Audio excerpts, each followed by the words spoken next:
If you thought there was nothing more to cycling than keeping the pedals moving and staying on the bike, then think again. As a matter of fact, I'm waiting for some pretty special friends now, and by the sounds of it, here they come. That should be Tim, and here's Damon. I've got Shane coming up on my right, and here's Jason, and last of all is Lee. And if you hadn't guessed, they're a trick cycling team.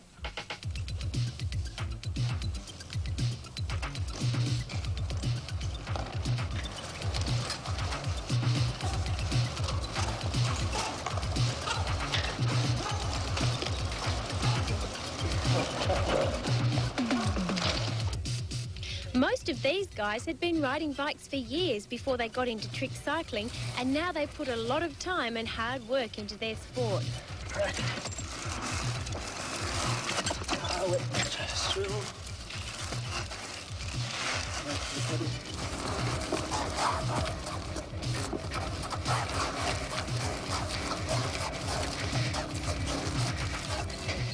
To get results like these, it takes concentration, perseverance, and a great sense of balance.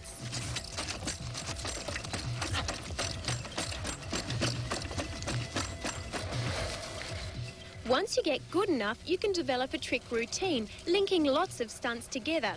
And here's Damon to show you how it's done. Right. Okay, first trick I'm about to do here is a surfer.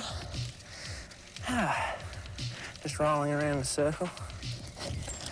Okay, now I'm going to do a cyclone. And tail whip it around. And go to a swivel. Do infinity roll. Top of that, boomerang. Now I'll come around and try one of the new rolling tricks, hang five. One-handed. If you're not following what Damon's talking about, don't worry. Most of the names given to these tricks aren't all that important. Then a freak squeak, funky chicken. Most of them come from the States. They just think of a name, just stuff like funky chickens. Bar split forward, smooth yarn of it, then do a tail whip. There's a trick called a Dan Up, and it's just named after a chocolate drink in America.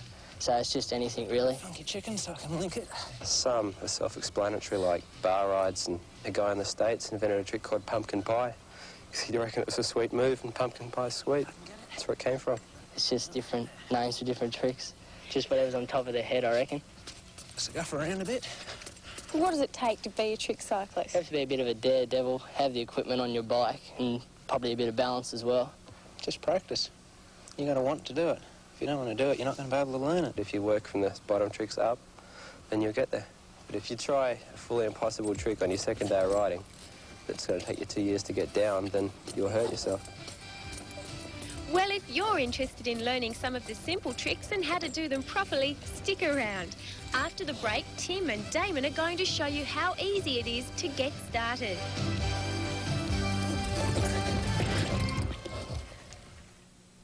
Damon. Righto, Desmond, what we're going to get you to do is do a one-footed, one-handed frame stand.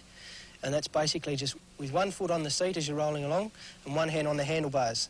So you'll have one hand free and you'll have 1 foot free. So we'll just get you to try it slowly first. Yeah, I'll follow you down. So if you just ride slowly down and I'll talk you through it as you go.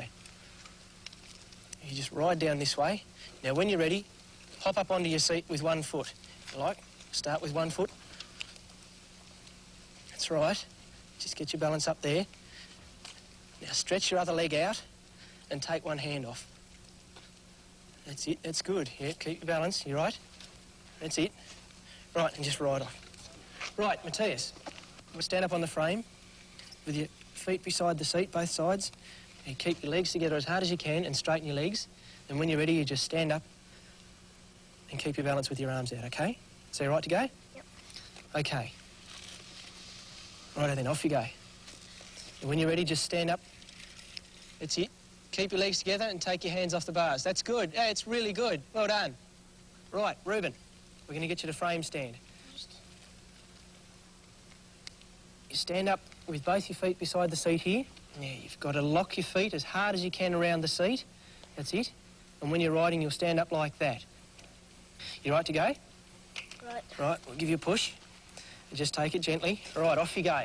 Now stand up on the frame. Most of the tricks Lock your you've feet seen round the bars. can't be done with a standard BMX. Right, that's Before good. you can Yep, move that's on good. to the more difficult stunts, One leg you off. need to make some That's major good. changes to Yeah, your that's bike. careful. Right. Well, Damon, what's the biggest difference between this bike and a normal BMX? Well, on a normal BMX, your front brake cable usually goes straight from the lever down to the front brake. But if you did that, you wouldn't be able to spin your bars around when you do your tricks. So on these, you get a POTS mod, which is just a higher stem bolt, and you run your front brake cable through that. Now at the bottom of your forks to your front brake, and you can just spin your bars around as much as you want. But also you have to add a rotor, which you can just buy it in your local bike shop, and just add that onto it so you can spin it around as much as you want. It just splits the cable into 2 bits, so nothing tangles up. And also you can add axle pegs and fork stands onto it, so you can just sort of stand on them, and that's all the difference there is. That's all you need. When you've got the right equipment and you've been taught how to do the tricks safely, the only limit to what you can do is your imagination.